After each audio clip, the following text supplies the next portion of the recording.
Bulldozer का खौफ लगातार बढ़ रहा है। हिंसा वाले इलाकों में कभी भी फिर से बुलडोजर एक्शन शुरू हो सकता है। इस डर से कई दुकानें खाली कर दी गईं, कई आरोपी सहमे हुए हैं। हिंसा के 4 दिन बाद भी धरपकड़ जारी। अब तक 337 आरोपियों को गिरफ्तार किया गया है। प्रयागराज में सबसे ज्यादा 92 आरोपी गिरफ्तार हुए। पुलिस ने इनकी लिस्ट प्रयागराज डेवलपमेंट अथॉरिटी को सौंप दी है।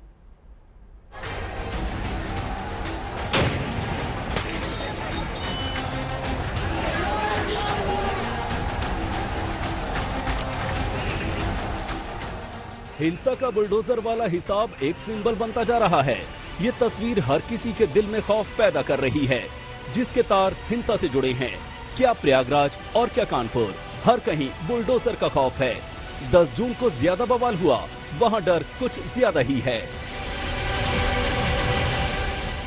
प्रयागराज के अटाला इलाके में 10 जून के बाद से ही सन्नाटा पसरा है।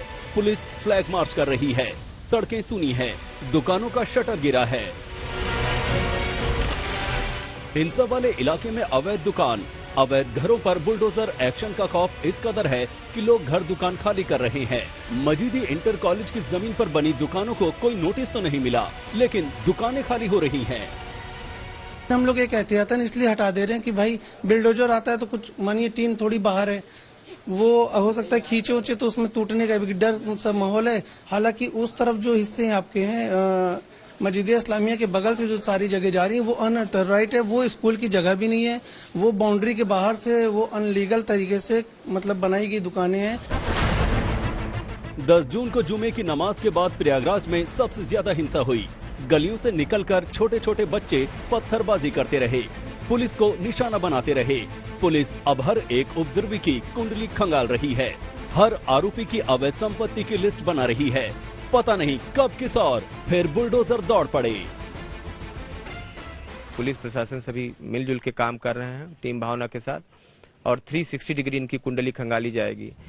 जब पुलिस प्रशासन के मना करने के बावजूद भी कोई कानून हाथ में लेता है, पुलिस प्रशासन पे, आम जनता पे पथराव करता है, तो ऐसे लोगों को कतई माफ नहीं किया जाएगा। कानून के दायरे में रह के इन पे सख्त कार्रवाइयां की जाएंगी। बुलडोजर का डर कानपुर में भी है, जहां 3 जून को बड़ी हिंसा हुई थी। मास्टरमाइंड जफर हयात हाशमी के करीबी के अवैध निर्माण पर बुलडोजर चल चुका है। दूसरे आरोपी राशिद सिद्दीकी और सुफियान बेग की अवैध बिल्डिंग की सील कर दी गई। घेरे में बिल्डर हाजी वसी और उनके करीबी भी हैं। फिरोजाबाद में भी ताबड़तोड़ एक्शन हो रहा है। 10 जून को नमाज के बाद चेहरा ढककर प्रदर्शन और नारेबाजी में कई लोग शामिल थे। पुलिस ने ऐसे 24 युवकों के पोस्टर चिपका दिए हैं। पहचान करने वालों को इनाम का ऐलान भी किया गया है। यहाँ 18 लोग गिरफ्तार भी किए जा चुके हैं। अभी तक 16 गिरफ्तारी हुई हैं और हम लोग जो है विधिक प्रक्रिया लगातार कर रहे हैं। उसमें विद एविडेंसेस ही हम गिरफ्तार कर रहे हैं। कोई भी दोषी जो है बचना नहीं चाहिए, बट कोई भी जो है निर्दोष आदमी को भी परेशान ना किया जाए। इसके लिए प्रॉपर एविडेंसेस के साथ में, वीडियो एविडेंसेस के साथ में, फोटो एविडेंसेस के साथ में जो हमारे विभिन्न स्टेक होल्डर्स हैं, जो परिवार के लोग हैं, उनको सभी लोगों को दिखाया जा रहा है। सहारनपुर में भीड़ पर फौरन काबू पा लिया, लेकिन पुलिस ने बड़ी साजिश का इशारा किया है। वहाँ बच्चों को आगे कर हिंसा का पत्थर वाला प्लान था। अब पुलिस आरोपियों को पकड़कर उन चेहरों को बेनकाब कर रही थी, जो सहारनपुर को हिंसा की आग में झोंकने की साजिश रच रहे थे। जुमे की नमाज से पहले भड़काऊ पर्चा बांटने वाला सलमान गिरफ्त में है। पर्चा छापने वाली प्रिंटिंग प्रेस के मालिकों में एक शमशेर को गिरफ्तार कर लिया गया, लेकिन दूसरे मालिक शहजाद की अभी भी तलाश है। झूठ फंसाया जा रहा है कि तुम्हारे यहाँ पर्चा छपा है, पर हमारे यहाँ कोई ऐसा पर्चा नहीं छपा। हम उस दिन थे ही नहीं यहाँ, हम मसूरी गए हुए थे।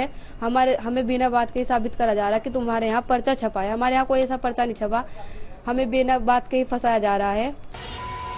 10 जून की हिंसा मामले में अब तक 337 लोगों को गिरफ्तार किया गया है। सबसे ज्यादा 92 गिरफ्तारी प्रयागराज में हुई। उसके बाद सहारनपुर का नंबर आता है, जहां 83 आरोपियों को धर दबोचा गया।